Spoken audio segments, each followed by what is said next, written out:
me! Please help me! I don't understand these readings. Why isn't it working? What do we do? 12 doctors stood frozen. 41 hours of labor. A billionaire's wife dying on the table. Her baby's heartbeat fading with every second. Golden State Memorial Hospital in Los Angeles had seen everything. But not this. Cassandra Whitfield was slipping away, and no amount of money could save her now.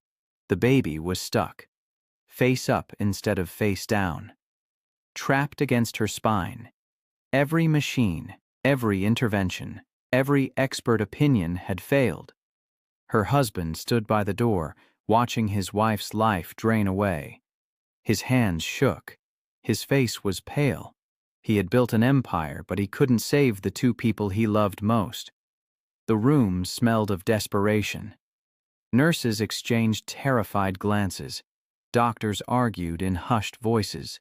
The clock ticked louder with each passing second. Then the door opened. A janitor walked in, mop in hand. Uniform worn from 17 years of cleaning hospital floors. Her name was Maria. Nobody noticed her. Nobody ever did. But Maria heard something the doctors missed. In Cassandra's cries, she recognized the exact problem. She'd heard it before, back in her grandmother's village in El Salvador, where they delivered babies with nothing but their hands and generations of wisdom. She knew what was wrong. She knew how to fix it. But she was just a janitor. No degree, no license, no right to even be in this room. Maria looked at the dying woman, then at the doctors who had given up, then at the baby's fading heartbeat on the monitor. She had a choice: stay silent and let them die, or risk everything. Where are you watching this from? Drop your state and the time right now. This story is about to change everything you thought you knew. Maria had been invisible for 17 years. Every day she mopped the same floors, scrubbed the same walls, emptied the same trash cans. Doctors walked past her without a glance. Nurses barely nodded. To them, she didn't exist. But Maria saw everything. She heard the panic in doctors' voices when they couldn't solve a problem. She watched families break down in waiting rooms. She learned the rhythms of life and death in these halls. For 3 hours she'd been cleaning outside Cassandra's delivery room, and for 3 hours she'd heard the desperation growing louder. The doctors sounded frantic. Their voices cracked with fear. Their solutions weren't working. Then she heard it. The sound that made her grandmother's voice echo in her mind. Back in El Salvador, Maria's grandmother was the village midwife. No hospital. No fancy equipment, just knowledge passed down through generations. Maria had watched her save dozens of mothers and babies with nothing but her hands. Her grandmother taught her how to listen, how to feel, how to know what a body needed when it couldn't speak. And right now, Maria knew exactly what was wrong with Cassandra's baby. The baby was posterior, face up, pressing against the spine. No doctor in that room understood what Maria's grandmother had known for 70 years. Maria set down her mop. Her hands trembled, her heart pounded. She wasn't supposed to be here. She had no right. But if she didn't act, 2 people would die. She walked toward the door. If you think Maria's about to make the biggest mistake of her life, comment, "Stop." If you think she should fight, comment, "Go." Let me know right now. Maria knocked on the door. The security guard blocked her path immediately. "What are you doing?" "I can save the baby." Her voice didn't shake. She couldn't let it. He laughed. "You're a janitor." "I know what's wrong."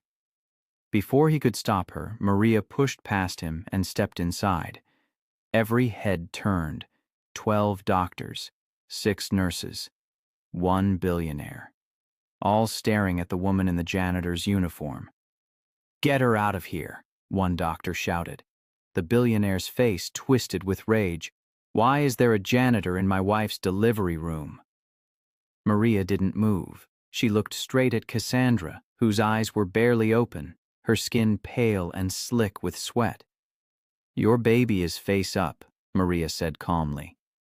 That's why it won't come out. I can turn it. This is insane, another doctor snapped. Security. Remove her now. But then Cassandra spoke. Her voice was weak, broken. Let her try. The room went silent. The senior obstetrician, Dr. Halston, stepped forward. His face was hard, skeptical, but there was something else there too. Desperation. 5 minutes, he said. If you're wrong, we're going straight to emergency surgery. 5 minutes. That's all Maria had. She moved to Cassandra's side and placed her hands gently on her swollen belly. She closed her eyes and felt for the baby's position, just like her grandmother taught her. The doctors watched in disbelief. The billionaire held his breath. Cassandra gripped Maria's hand like it was the only thing keeping her alive. The clock started ticking. If you've ever been underestimated, hit that like button right now. And subscribe, because what happens next will blow your mind. Maria's about to do the impossible. Maria's hands moved across Cassandra's belly with gentle precision. She wasn't guessing. She was feeling, reading the baby's position like her grandmother taught her. The doctors stood frozen, arms crossed, faces filled with doubt. To them, this was a joke, a janitor trying to do what 12 trained experts couldn't. Dr. Halston checked his watch. 4 minutes left. Maria ignored him. She pressed softly on Cassandra's left side, then her right. She could feel it.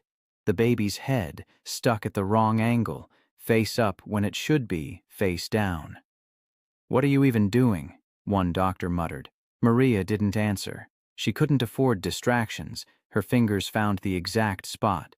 She pressed gently, guiding, coaxing the baby to shift. Cassandra gasped. "I feel something." "That's impossible," Dr. Halston said, but his eyes were locked on the monitor. Maria applied steady pressure, using the technique her grandmother had shown her on countless village women. No machines, no drugs, just knowledge older than any medical textbook.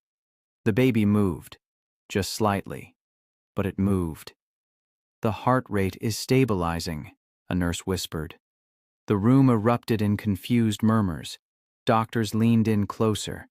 The billionaire's eyes widened. 3 minutes, Dr. Halston said, but his voice had changed. The skepticism was cracking. Maria kept working. Sweat dripped down her forehead. Her hands never stopped moving. She whispered to Cassandra, "Stay with me. We're almost there." Then it happened. The baby shifted completely. Head down. Proper position. The monitor beeped steadily. Normal heart rate. Normal everything. Dr. Halston stared at the screen, speechless. "How did you—" he started, but couldn't finish. Maria stepped back. Exhausted. "My grandmother taught me. Comment impossible if you can't believe what just happened. Maria just proved everyone wrong. But this story isn't over yet." For 30 seconds, everyone breathed.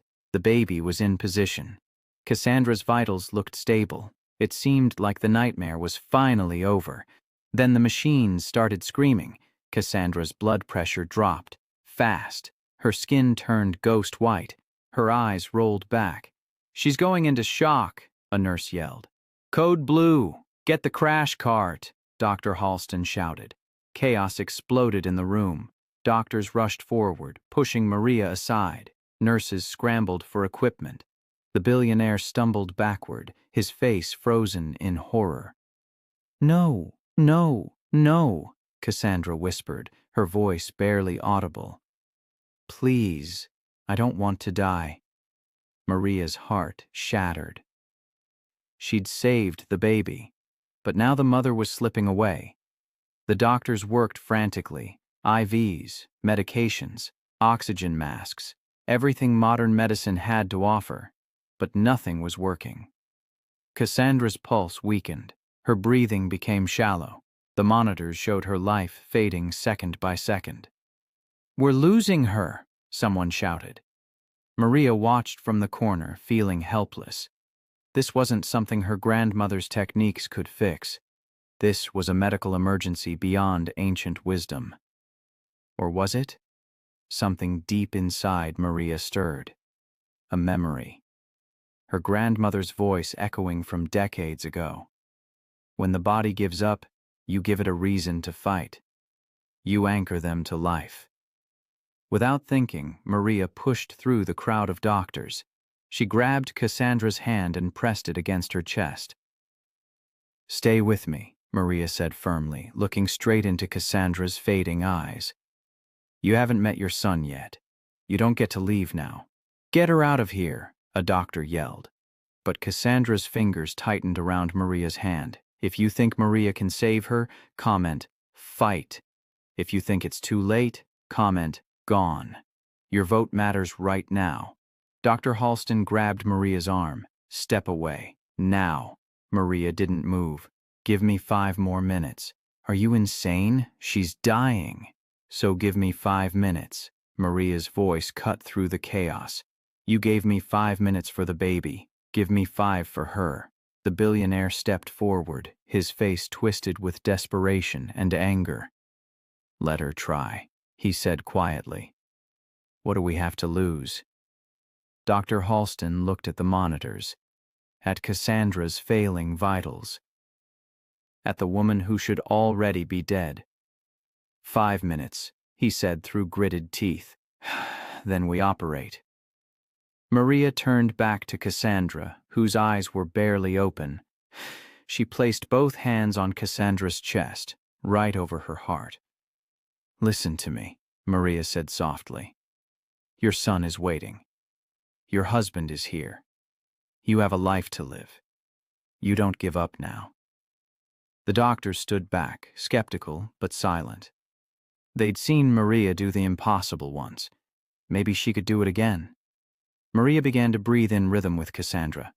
Deep, steady, strong. Her grandmother had taught her this. How to become an anchor, how to pull someone back from the edge. "Breathe with me," Maria whispered. "In, out, in, out. Feel your heartbeat. Feel your son. Feel everything you're fighting for." Cassandra's chest rose slightly, then fell. The monitors continued their terrifying descent, but Maria didn't stop. She pressed her hands firmer, matching her heartbeat to Cassandra's, willing strength into the dying woman's body. "Come on, Cassandra," Maria said. "Fight." The room held its breath. Then, slowly, impossibly, Cassandra's pulse strengthened. Just a little, but it was there. "Her blood pressure is rising," a nurse said, shock in her voice. Dr. Halston stared at the monitor. "What is she doing?" "I know you're enjoying the story. Now hit that subscribe button right now, because what happens next will shake you to your core." Maria's not done yet. Cassandra's eyes opened wider. Her breathing deepened. The monitors started showing numbers that made the doctors whisper in disbelief. Blood pressure stabilizing. Heart rate normalizing. This doesn't make sense. But Maria knew it made perfect sense. Her grandmother had taught her that the body doesn't just need medicine. It needs will, purpose, a reason to keep going. And right now, Maria was giving Cassandra every reason to fight. "Well, you're doing it," Maria said, tears streaming down her face. "Stay with me." Cassandra gripped Maria's hand tighter. Color slowly returned to her cheeks. Her breathing became less labored. The billionaire collapsed into a chair, covering his face with his hands. Relief and disbelief warring on his features. Dr. Halston approached slowly, staring at Maria like she was something he couldn't explain. "What did you just do?" Maria stepped back, exhausted. I reminded her why she's fighting. "That's not medicine," he said quietly. "No," Maria agreed. "It's something older." Cassandra's vitals continued to improve. Minute by minute, she was coming back. The impossible was happening again. The doctors exchanged glances. Some looked humbled, others looked confused, All of them looked at Maria differently now. She wasn't just a janitor anymore. She was the woman who had done what they couldn't. Twice. "Prepare for delivery," Dr. Halston said finally. "Let's bring this baby into the world." As the team moved into action, the billionaire walked over to Maria, his voice cracked. "You saved them both."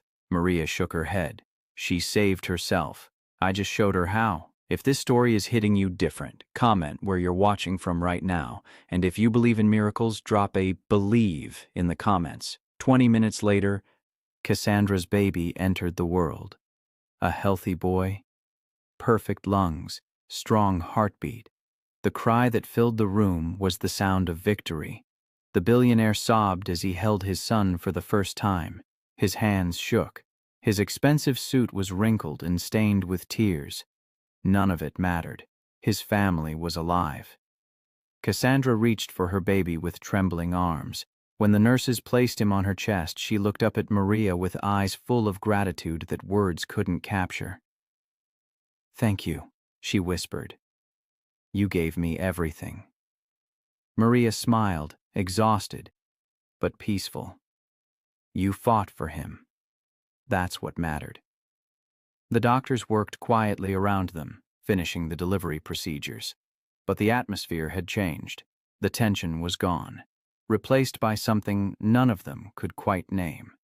Dr. Halston pulled off his gloves slowly. He looked at Maria for a long moment. Then he walked over. "I've been practicing medicine for 23 years, he said.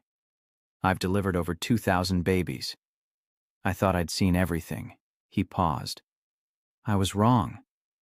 Maria didn't know what to say. "What you did in here," he continued, "I can't explain it. And I don't like things I can't explain. But I can't deny what I saw." Another doctor spoke up from across the room.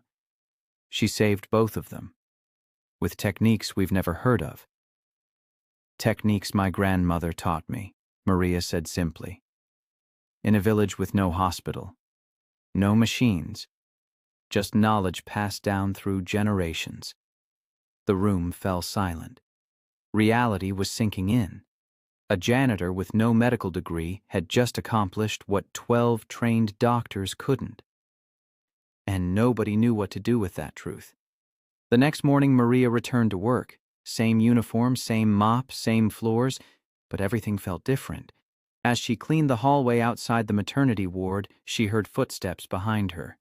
Dr. Halston, and he wasn't alone. 3 other senior doctors walked with him. "Maria, we need to talk." She straightened up, gripping her mop. "Am I in trouble?" "That depends," Dr. Halston said. "We need to understand what happened yesterday. How you knew what to do. Why it worked when everything we tried failed." They led her to a conference room. Maria had never been inside before. Janitors didn't go to conference rooms. The doctors sat across from her. One of them pulled out a notebook. This felt like an interrogation. "Walk us through it," Dr. Halston said, "step by step." "What did you do to turn that baby?" Maria took a deep breath.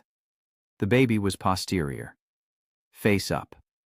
I could tell by the way Mrs. Whitfield was breathing, by her pain pattern. My grandmother taught me to listen to those signs. "And the technique you used?" I applied pressure to specific points on her belly. Gentle but firm. It encourages the baby to rotate naturally. My grandmother did it hundreds of times. One doctor scoffed. "Huh, that's not medically sound." "But it worked," another doctor said quietly. "And when Mrs. Whitfield went into shock," Dr. Halston pressed, "what did you do then?" Maria hesitated. How could she explain something that wasn't in any textbook? "I gave her a reason to fight," she said finally. "My grandmother always said the body follows the spirit. If the spirit gives up, the body follows." I had to anchor her spirit. The doctors exchanged uncomfortable glances. "That's not medicine," one said. "No," Maria agreed. "But it saved her life." Dr. Halston leaned forward. "Maria, What you did yesterday has created a problem." Her heart sank. "I'm fired, aren't I?" "No," he said. "We want to offer you a position." Maria blinked. "What?" "We want you to work with us. Teach us what you know. Your grandmother's methods, they're unconventional, but they work. We can't ignore that." Another doctor spoke up. "We're proposing a consulting role. You'd observe deliveries, offer insights, help us understand techniques we've overlooked." Maria's mind raced. "But I'm not a doctor. I don't have a degree." "No," Dr. Halston admitted, "but you have something we don't. Experience. Real generational knowledge. And after what we saw yesterday, we'd be fools not to learn from it." Maria sat back, overwhelmed. 17 years of being invisible. 17 years of cleaning up after doctors.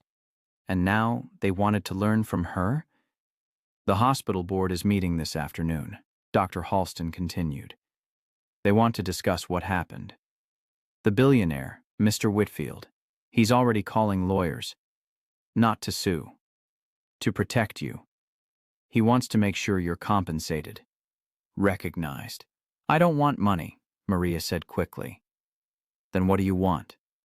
Maria thought about her grandmother, about all the women in her village who delivered babies without recognition, without praise, without anyone knowing their names. "I want people to know this knowledge exists," she said. "I want it to be respected, not forgotten." Dr. Halston nodded slowly. "Then help us learn it. Help us preserve it. Make it part of how we practice medicine." Maria looked at the doctors sitting across from her. They were offering her something impossible. A chance to matter. A chance to honor her grandmother's legacy. "When do I start?" she asked. Maria stood outside the hospital boardroom wearing her janitor uniform. She hadn't thought about changing. This was who she was. Inside, 12 board members sat around a mahogany table. Mr. Whitfield, the billionaire, sat at the head. His eyes were red from lack of sleep. But his expression was determined. Dr. Halston opened the door. "They're ready for you." Maria walked in. Every eye turned to her. She'd never felt smaller. "Maria Rodriguez," the board chairman said, reading from a file. 17 years as custodial staff. No medical training. No certifications." He looked up. "Yet you saved 2 lives yesterday that 12 of our best doctors couldn't." Maria didn't know what to say. She simply nodded. Mr. Whitfield stood up. "I'll make this simple. This woman saved my wife and son. While your doctors stood around with their degrees and their technology, she walked in with her hands and her knowledge and did the impossible." One board member shifted uncomfortably. "Mr. Whitfield, we appreciate what happened, but we can't just—" "Can't what?" he interrupted. "Can't admit that maybe, just maybe, we don't know everything? Can't acknowledge that wisdom exists outside your medical journals?" The room fell silent. Another board member spoke carefully. "There are liability issues, insurance concerns. If we allow someone without credentials to practice medicine—" "She already practiced medicine," Mr. Whitfield said coldly. "And she was better at it than your entire staff." Dr. Halston stepped forward. "We're not suggesting she replace anyone. We're proposing a collaboration, a research position. Let her teach us what she knows. Let us study these traditional methods scientifically." The chairman looked at Maria. "What do you want from this, Ms. Rodriguez?" Maria thought about her grandmother's wrinkled hands delivering babies by lamplight, about the women in her village who knew secrets that hospitals had forgotten. "I want my grandmother's knowledge to matter," Maria said quietly. "She saved over 300 babies in her lifetime. No one ever knew her name. No one ever thanked her. I want what she taught me to help people, not be thrown away because it doesn't fit in a textbook." The board members exchanged glances. Some looked moved. Others looked skeptical. Mr. Whitfield pulled out his checkbook. I'm prepared to fund whatever position you create for her. Name your price. My son is alive because of this woman. I won't let you bury what she knows." The chairman sighed. He looked at Maria for a long moment. "We'll create the position," he said finally. "Provisional. 6 months. You'll work alongside our obstetrics team. But Ms. Rodriguez," he leaned forward, "if anything goes wrong, this ends immediately." Maria nodded. "I understand." As she left the boardroom, Dr. Halston caught up with her. "You just changed everything," he said. Maria shook her head. "My grandmother did. I'm just making sure people remember. If you've ever been told you're not good enough because you don't have the right papers, drop a in the comments. Maria just proved them all wrong." Maria's first official day wasn't what she expected. She arrived wearing scrubs the hospital provided. They felt strange, foreign, like she was wearing someone else's skin. Dr. Halston met her at the obstetrics wing. "We have 3 mothers in labor today. I want you to observe. Tell us what you see that we might miss." Maria followed him into the first delivery room. A young woman, maybe 25, was in active labor. 2 doctors and 3 nurses surrounded her. Monitors beeped. IVs dripped. Maria watched for 10 minutes. Then she saw it.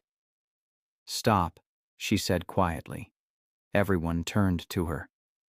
"The baby's shoulder is caught," Maria continued. "You can see it in how she's breathing. In the way her body is tensing. If you keep pushing, you'll injure both of them." One of the doctors frowned. "The monitor shows everything is fine."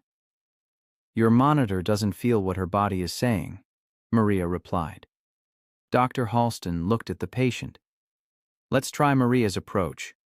What do you suggest?" Maria stepped forward. She placed her hands on the woman's belly, feeling carefully. "She needs to shift position. Roll to her left side.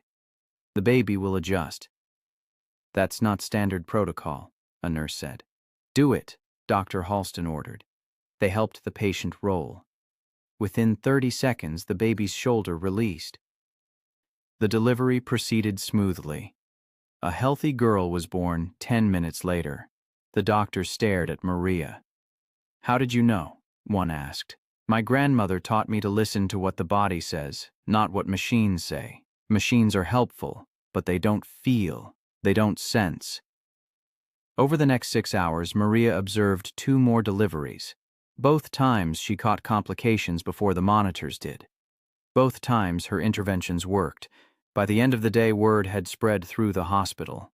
The janitor who saved the billionaire's family was now catching things trained doctors missed. Some doctors were grateful, others were threatened. Maria could feel the tension building. As she changed back into her street clothes, a young nurse approached her. "Can I ask you something?" "Of course. How do you do it?" "Fma. How do you see things we can't?" Maria smiled. "You're looking at machines. I'm looking at people. That's the difference." The nurse nodded slowly. "Will you teach me?" Maria's heart swelled. This was why she'd accepted the position, not for recognition, but to pass on what her grandmother had given her. "Yes," Maria said. "I'll teach anyone who wants to learn." 2 weeks later, the hospital staff was divided. Some doctors embraced Maria's methods. They asked questions. They watched how she read patients. They started trusting their instincts more than their instruments. But others resented her deeply. Dr. Marcus Chen was the loudest critic. He'd graduated top of his class from Johns Hopkins. He'd published 14 papers in medical journals, and he wasn't about to take advice from a janitor. "This is ridiculous," he said during a staff meeting. "We're a world-class hospital. We don't practice voodoo medicine." "It's not voodoo," Dr. Halston replied. "It's traditional midwifery. And it's been working for thousands of years." "In villages without options," Dr. Chen shot back, "we have technology, science, evidence-based medicine. What does she have? Stories from her grandmother?" Maria sat quietly in the corner. She'd learned not to engage with Dr. Chen, but his words still stung. "She has results," Dr. Halston said firmly. "In 2 weeks, Maria has identified complications in 12 deliveries before our equipment did." 12. Her success rate speaks for itself. "Coincidence," Dr. Chen muttered. But it wasn't a coincidence, and everyone in that room knew it. The real problem came 3 days later. A wealthy patient specifically requested that Maria not be involved in her delivery. Her husband was a surgeon.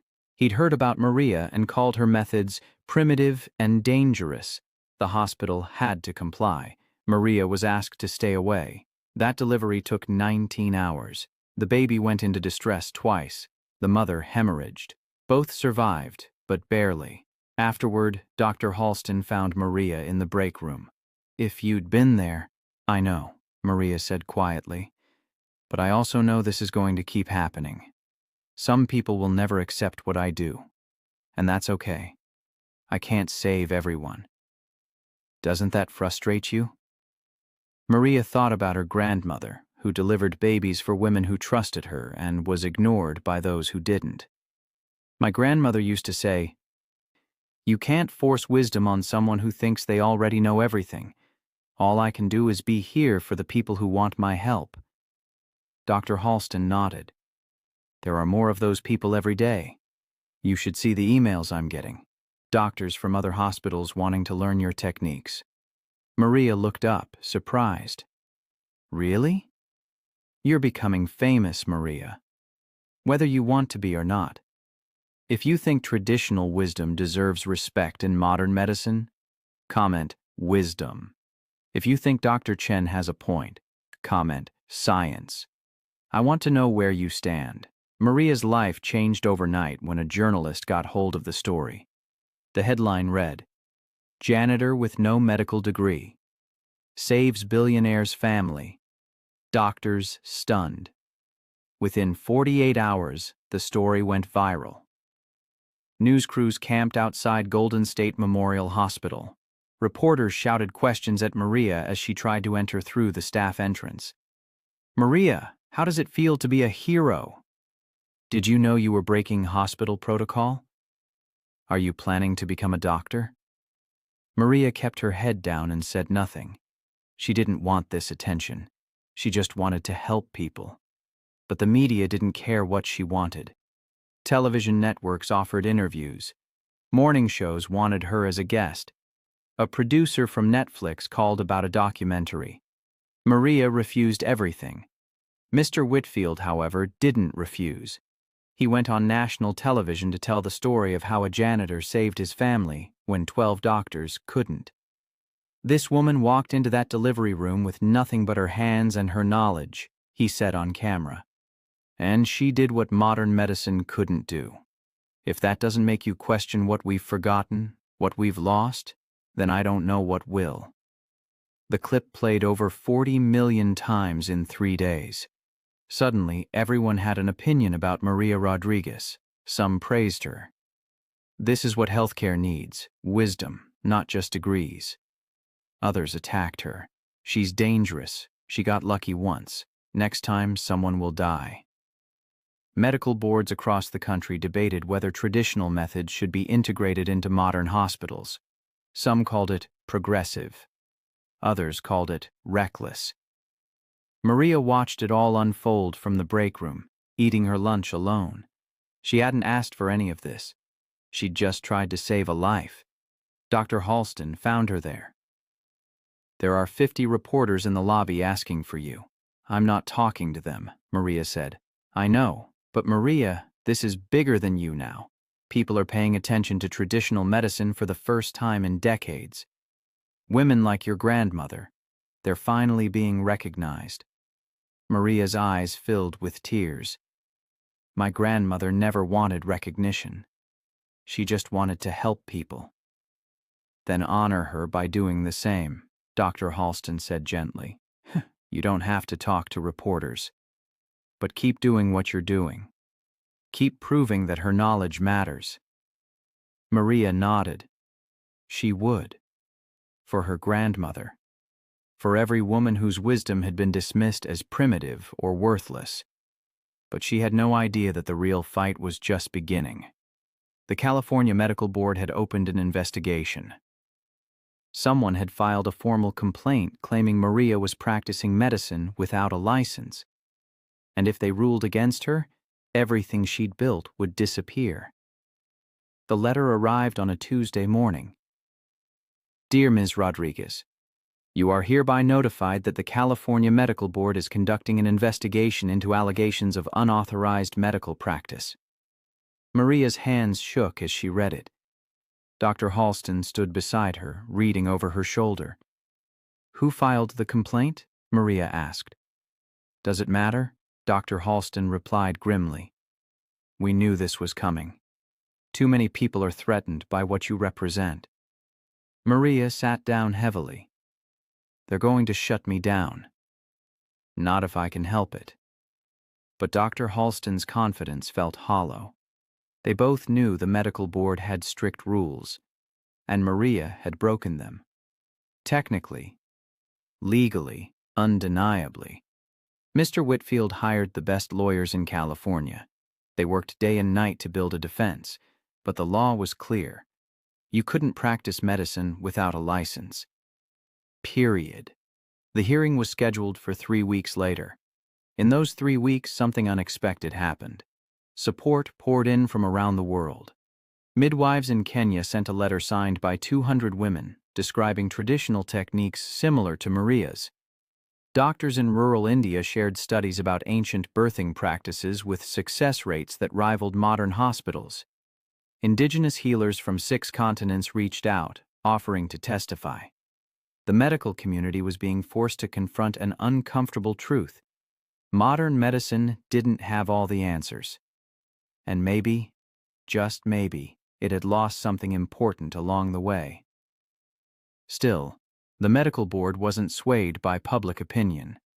On the day of the hearing, Maria sat in a cold conference room facing 5 board members who looked at her like she was a criminal. The lead investigator, Dr. Patricia Morrison, laid out the case. Ms. Rodriguez performed medical procedures without license, training, or authorization. She placed hands on a patient. She gave medical direction. She interfered with active treatment protocols. These are serious violations. Maria's lawyer stood up. She saved 2 lives. That's irrelevant, Dr. Morrison replied coldly. We have rules for a reason. If we allow unlicensed individuals to practice medicine whenever they feel inspired, people will die. People were already dying, the lawyer shot back. 12 licensed doctors had given up. Rodriguez didn't practice medicine. She practiced traditional midwifery, which isn't regulated under California law. Dr. Morrison's expression didn't change. The distinction is meaningless. She interfered with medical treatment. That's illegal. The hearing lasted 4 hours. Witnesses testified. Experts argued. Mr. Whitfield gave an impassioned speech about how his son wouldn't exist without Maria, but the board members' faces remained stone cold. Finally, Dr. Morrison spoke. Ms. Rodriguez, do you have anything to say before we deliberate? Maria stood slowly. Her voice was quiet but steady. My grandmother delivered over 300 babies in her lifetime. She never went to medical school. She never had a license, but she knew things that saved lives. When I walked into that delivery room, I didn't think about rules or licenses. I thought about a mother dying and a baby trapped. I thought about what my grandmother would do. And I did it. She paused, looking each board member in the eye.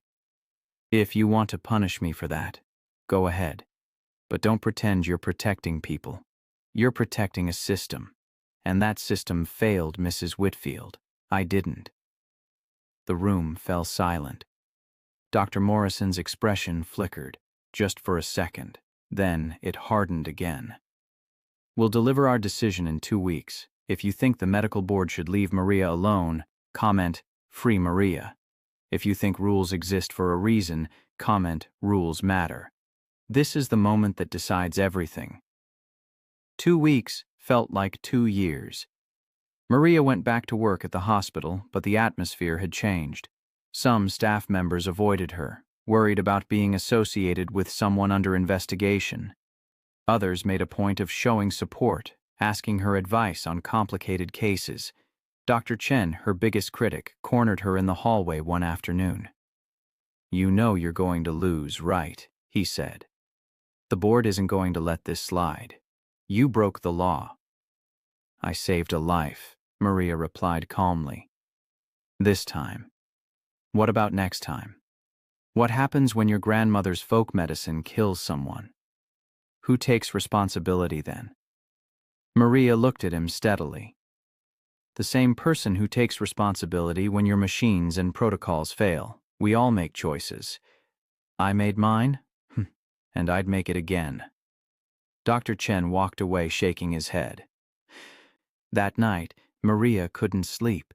She thought about her grandmother, about the village where she'd grown up, about all the women who'd passed down knowledge through generations without recognition, without protection.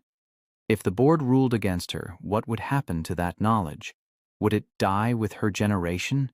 Would hospitals continue to rely only on technology, forgetting the human wisdom that had guided healers for thousands of years? The answer came on a Friday afternoon.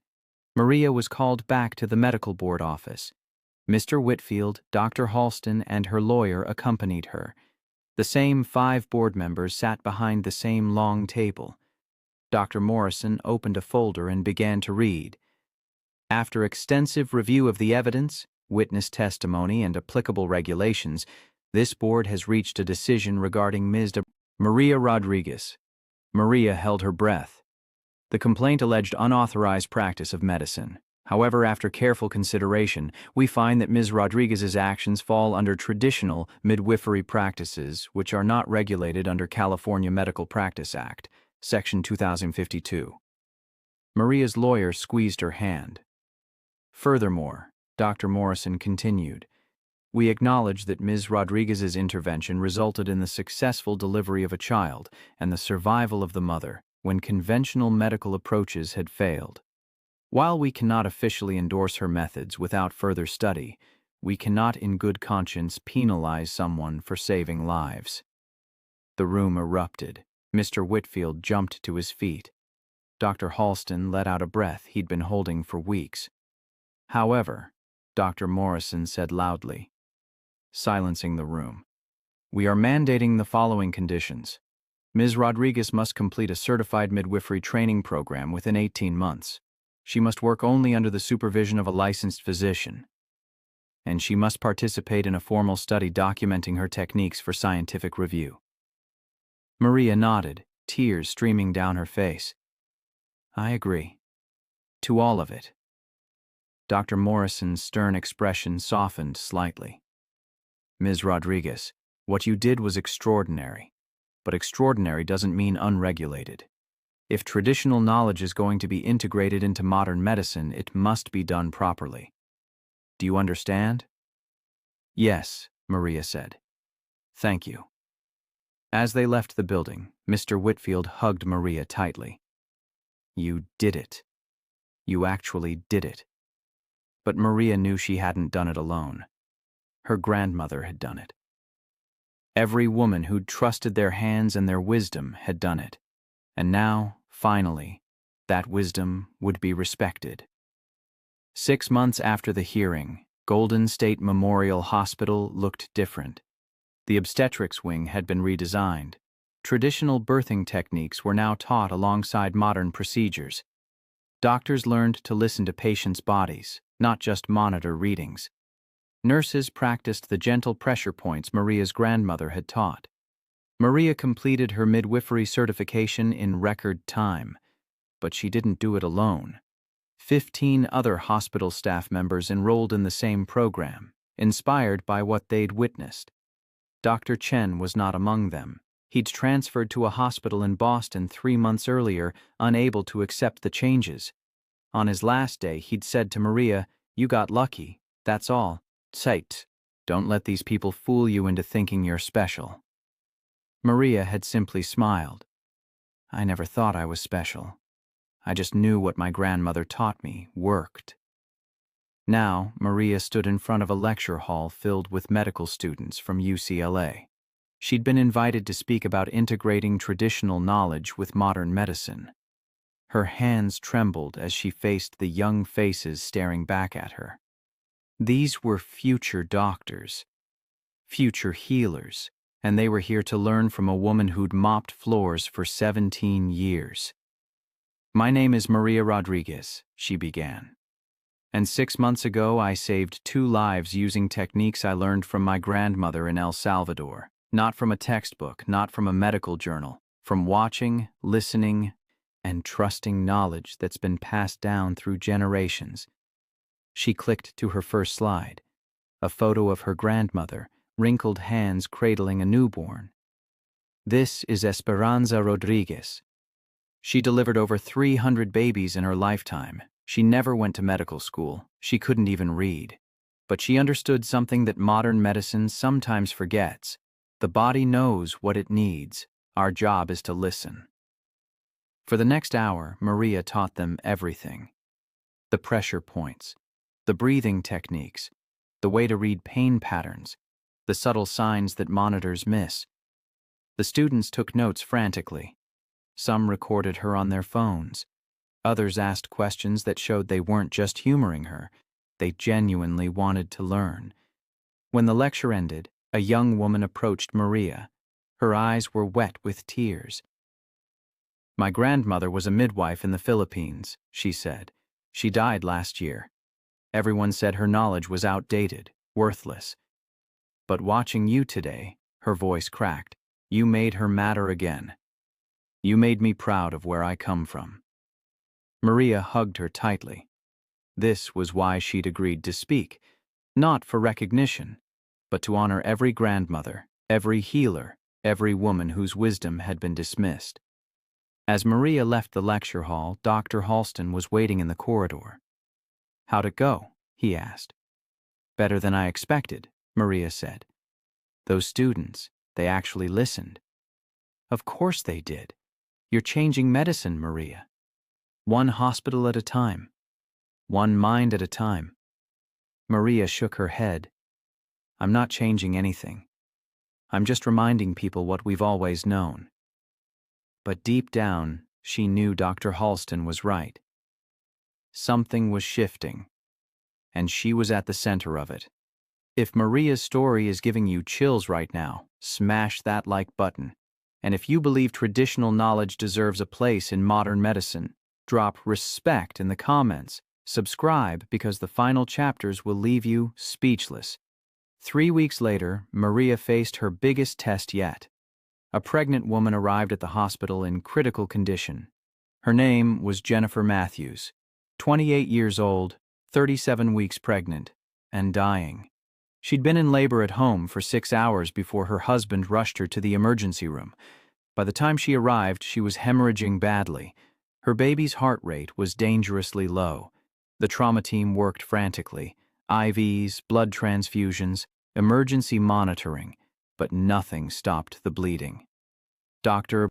Halston found Maria in the staff lounge. "We need you. Now." Maria ran to the delivery room. The scene was chaos. Blood everywhere, machines screaming. Jennifer was unconscious, her skin the color of death. "What happened?" Maria asked. "Placental abruption," a doctor explained urgently. "The placenta separated from the uterine wall. She's lost almost 2 liters of blood. We're prepping for an emergency C-section, but I don't know if she'll survive the surgery." Maria moved to Jennifer's side. She placed her hands on the woman's belly, feeling carefully. The baby was in distress but still fighting. The mother's body was shutting down. "How long until you can operate?" Maria asked. 5 minutes. Maybe less. Maria's mind raced. 5 minutes might be too long. Jennifer's pulse was weakening by the second. The baby wouldn't survive if the mother died first. Then Maria remembered something. A story her grandmother had told her about a woman in their village who'd suffered the same complication. Esperanza had saved her using a technique so old, so unconventional, that most modern doctors would call it insane. But it had worked. "I need everyone to step back," Maria said firmly. "What are you doing?" one of the doctors asked. "Buying her time." Maria positioned Jennifer's body at a specific angle, elevating her legs and tilting her torso. Then she applied deep, rhythmic pressure to Jennifer's lower abdomen, not where the baby was, but where the hemorrhaging originated. "You're going to rupture something," a nurse shouted. "No," Maria said calmly. "I'm slowing the bleeding. Her body needs to compress the blood vessels naturally. This helps it do that." For 90 seconds, Maria worked. Her hands moved with absolute precision. The room watched in stunned silence. Then, impossibly, the bleeding began to slow. "Her blood pressure is stabilizing," a nurse said, disbelief in her voice. "Heart rate is improving." The doctor stared at the monitors, then at Maria. "How is that possible?" someone whispered. Maria didn't answer. She kept working until Jennifer's vitals were strong enough for surgery. "You can operate now," Maria said, stepping back. "She'll survive." They rushed Jennifer into the operating room. 15 minutes later, they delivered a healthy baby boy. Jennifer woke up 2 hours after that, weak but alive. When Dr. Halston found Maria afterward, she was sitting alone in the break room, shaking. "You saved her again," he said quietly. "My grandmother saved her," Maria replied. "I just remembered what she taught me." "Maria, do you understand what you just did? You performed a technique that no one here has ever seen. You stopped a hemorrhage that should have killed her. You did the impossible." Again, Maria looked up at him, exhausted. "It's not impossible. It's just forgotten." If this story is making you believe in miracles, drop in the comment section, "I believe in miracle," right now. And if you think every hospital should have someone like Maria, comment, "Every hospital needs this." Don't just watch. Let me know you're here. Jennifer Matthews' case made international news. Janitor turned healer saves second life using ancient technique.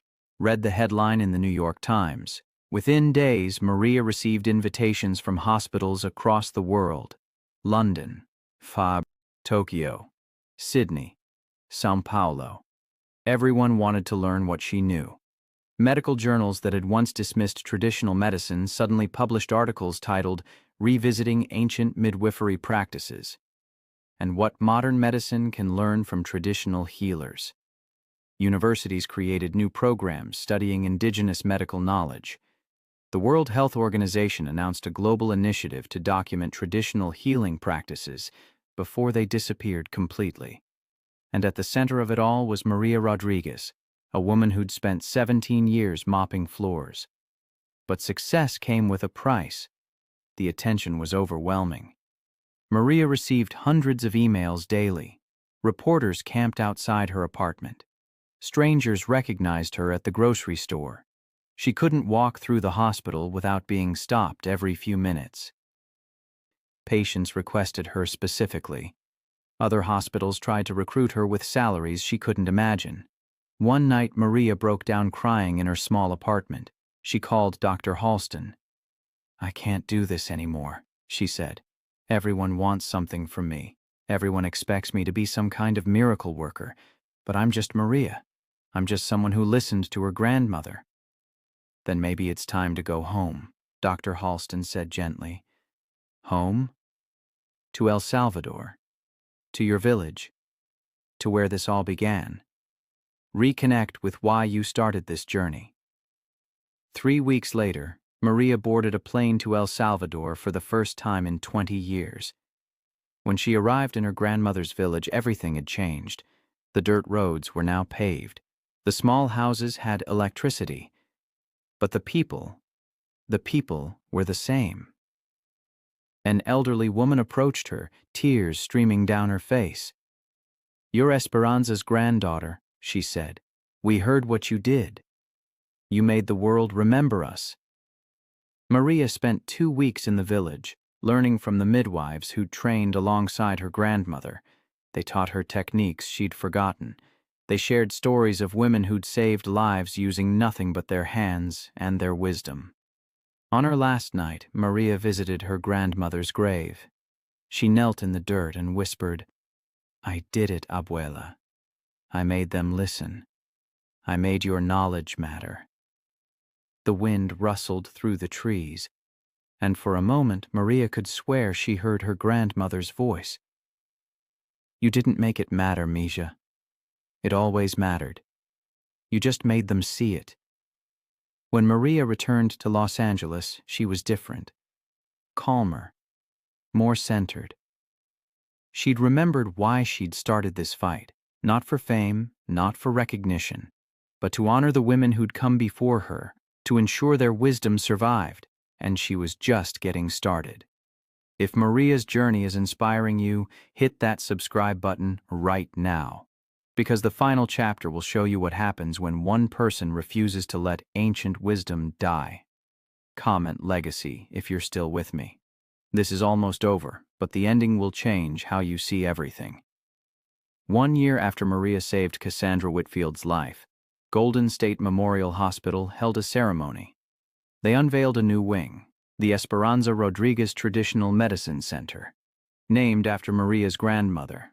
The first facility in the United States dedicated to integrating traditional healing practices with modern medicine.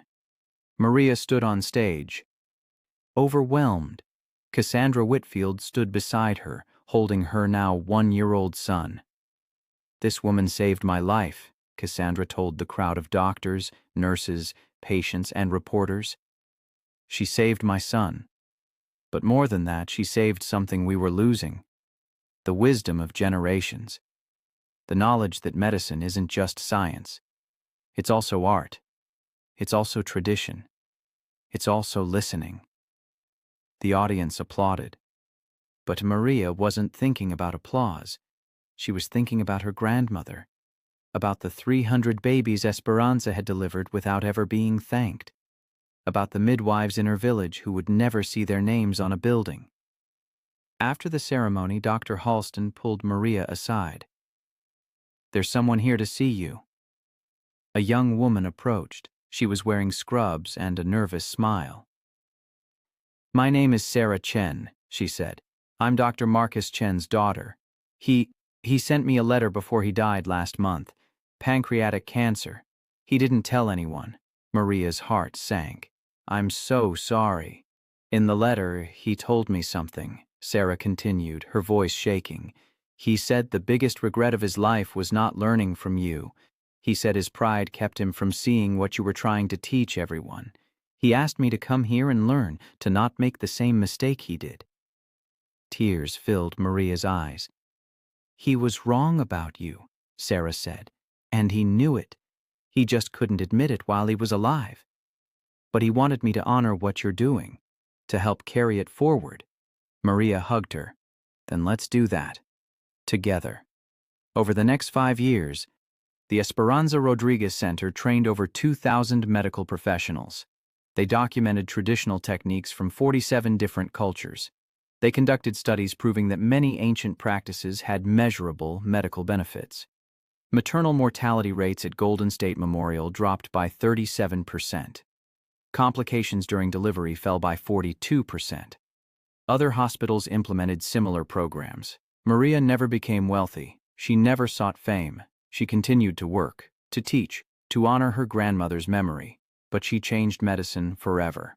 On the 5-year anniversary of the center's opening, a reporter asked Maria what she wanted her legacy to be. Maria thought for a long moment, then she smiled. "I don't want a legacy," she said. "I want grandmothers around the world to know that what they've learned matters. I want their daughters and granddaughters to study their techniques, not dismiss them. I want the next generation to understand that wisdom doesn't require a degree. It requires listening, caring, being willing to learn from anyone, no matter who they are." The reporter nodded. "Is that what your grandmother would have wanted?" Maria's eyes filled with tears. "My grandmother never wanted anything. She just wanted to help people. And now, because of her, thousands of medical professionals are learning to do the same thing. That's not my legacy. That's hers. As Maria walked out of the hospital that night, she passed the janitor mopping the floors in the main corridor. The woman looked up and Maria smiled at her. "Thank you for keeping this place clean," Maria said. The janitor blinked, surprised. "You're welcome." Maria paused. "What's your name?" "Rosa." "Rosa, have you ever thought about doing more here? About learning? About teaching others what you know?" Rosa looked confused. "I'm just a janitor." Maria shook her head. "You're never just anything. You're someone with knowledge, with experience, with wisdom. Don't let anyone tell you that doesn't matter." As Maria walked away, she heard Rosa whisper behind her, "Thank you." And Maria smiled, because she knew, somewhere, her grandmother was smiling too. If this story changed the way you see people, drop a heart emoji in the comments. If you're going to treat every person you meet with more respect after watching this, comment, "I see you now."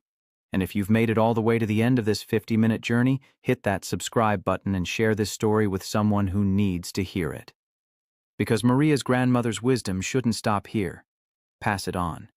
That's how legacies survive. The end.